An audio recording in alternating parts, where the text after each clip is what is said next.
At Edmunds, we were big fans of the Jeep Grand Cherokee in its previous generation. We liked the multiple engine offerings and the premium interior, but over the years it kind of waned in favor.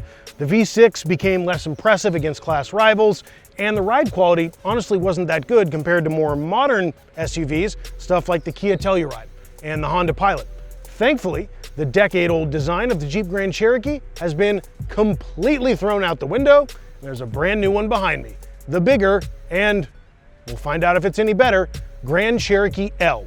It's the new 3-row version of the Grand Cherokee. It's coming to market before the standard Grand Cherokee, and we're gonna take a look at all the new stuff up close and personal. A little bit later on, it's gonna be raining, and then before that, it won't be raining, and then I'll be standing here with an umbrella for no reason.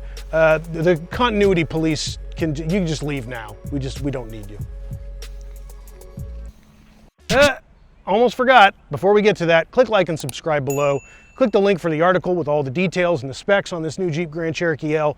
And for a cash offer on your car today, go to edmunds.com/sellmycar.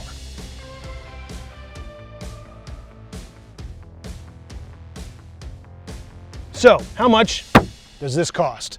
Well, base versions are going to start around $38,000, and the higher end versions will work their way up to $67,000 around there. And they've changed a lot about the looks. It looks sleeker. It's got active grille shutters and thinner headlights, and the profile, even though it's longer, it's a 3-row, looks just as sleek as the previous generation. Honestly, I think they've nailed the looks on the outside of this thing. It's got all the Jeep character you expect, and it remains bulky, but somehow still stylish. I'm a big fan of the looks. Under the hood of this particularly wet Jeep Grand Cherokee L is the 3.6-liter V6. This is a carryover engine, just like the optional V8, and horsepower ratings are vaguely similar to the previous generation, around 290 and 357 horsepower, I think, for the V8. And these have carried over, but some things about them have changed. Jeep says the tuning has changed, so they're getting similar MPG figures to the previous generation, even though this is a bigger, heavier vehicle. And they've changed the mounting points, changed a lot of things that affect noise, vibration, harshness inside the vehicle to make it more comfortable when you're out on the highway. Also, next to production will likely be the 4xe version of the Grand Cherokee. Yep, the plug-in hybrid. We drove one a few weeks ago with the Wrangler, and honestly, I really like that powertrain. I think it is impressive not only in terms of power, but in terms of on-road comfort and in terms of fun quotient. It gives you a little bit more Wile E. Coyote kind of feel to the whole thing. And if they can apply that same feel to this Grand Cherokee L, they've got a winner on their hands. Plus, maybe because it's bigger, they can fit more battery cells and get a little bit of extra battery range out of it. I don't know. Fingers crossed.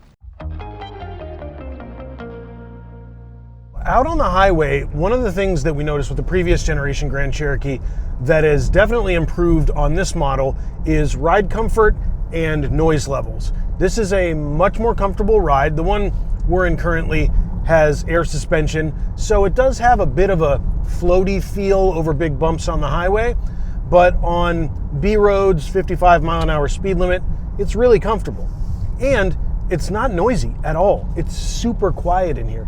Even on the highway at 75 miles an hour, this is a really hushed interior. So if Jeep is going for that luxury vibe, which they kind of have to be when the top-end prices of this vehicle are bumping up against $70,000, they're getting it right with the noise levels. This thing is super quiet, and I'm a big fan of that. You want to be quiet and comfortable on the highway. The combined radar and camera systems in this Jeep do a really good job of A, keeping you in your lane or assisting to keep you in your lane, and B, keeping a good distance with the vehicle up in front.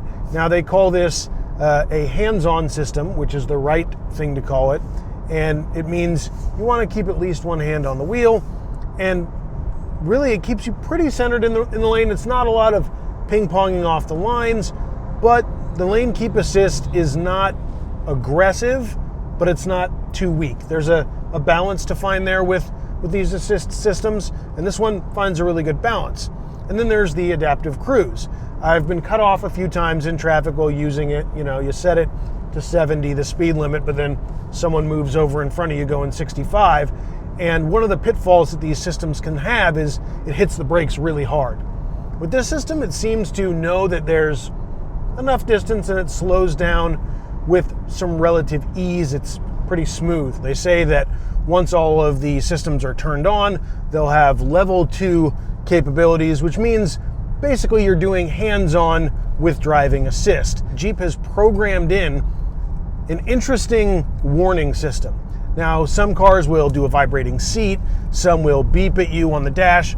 Jeep has multiple levels where the colors on the dashboard will change, letting you know that, hey, pay attention, put your hands on the steering wheel. And what they've actually built in are pressure sensors to the steering wheel to know whether or not you've got your hands gripped on it. And eventually, the Jeep will brake check you. If you're driving long enough, paying no attention or with your hands off the wheel, as you absolutely should not be, then the Jeep will brake check you to essentially wake you up. It's really a helpful way to make a luxury interior feel even more luxury. You get the tech right, and it feels like you've spent your money well. If you're thinking about getting this system or maybe opting for a trim level without it, I would consider it a must-have, especially if you're going to go on long journeys, you're loaded up with lots of kids and lots of luggage.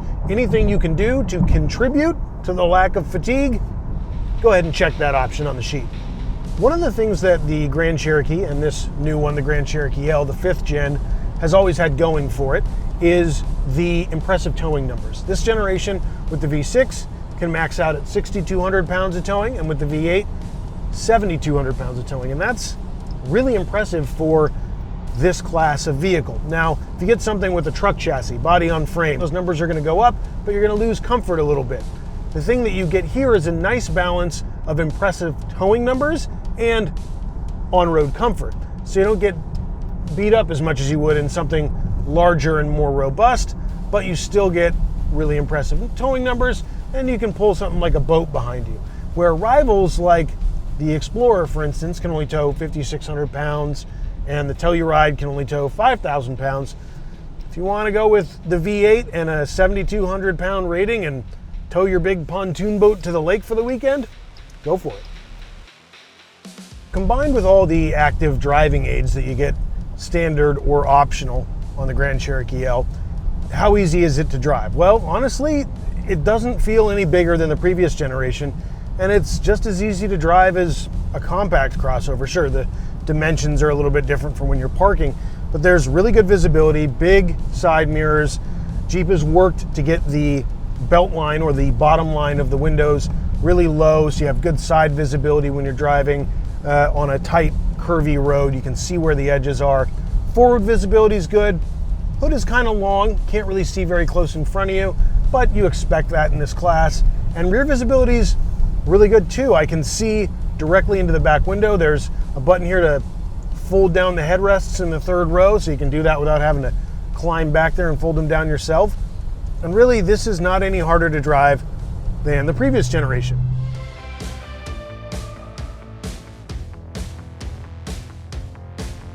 I really like the interior of this Grand Cherokee L. It is such a nice place to be and just look at. We are in the Summit Reserve, which is the topped out trim level. This one's priced up almost all the way to $65,000. There's not a lot of options it's missing, but it's got this amazing open pore wood, these really nice compound curves in the dash, really nice stitching along the doors and the dashboard as well, a low dashboard that you can see over really easily. This really nice bespoke set of Macintosh speakers, which is exclusive to the Grand Cherokee L. And then you've got all sorts of enjoyable tech. You've got stuff like the 10-inch center screen, the 10-inch driver screen, and it's optional. We don't have it on this trim, but there is a available 10-inch head-up display, full color, configurable, and all of that combines to make a really luxurious feeling or upscale feeling interior. You hop in here and you look at the screen and you don't think rugged American made. You think luxury German made. And that might be a misnomer or a misconception that we need to do away with in the American market. This stuff is super high end. The materials here are really nice. Yes, there are a lot of piano blacks. You will get sticky finger marks on things, especially after eating fast food and with 3 rows of kids in the car. But At first glance, this is all very nice. And I really like the driving position too. These seats are comfortable. It's got enough bolstering for the sides.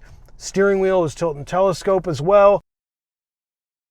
Uconnect has been Jeep's infotainment system for quite some time. This is the 5th iteration of it, Uconnect 5, and it is super quick to connect to smartphones. The buttons respond to your commands very easily. These are some of the best graphics that you can get on a screen today. Really impressive, really crisp, and that makes it easier to see stuff at a glance. So when you're looking down and changing the radio station, you don't have to take your eyes off of the road for as long. There are also a lot of duplicated buttons or buttons that have redundant features that are also inside the touchscreen.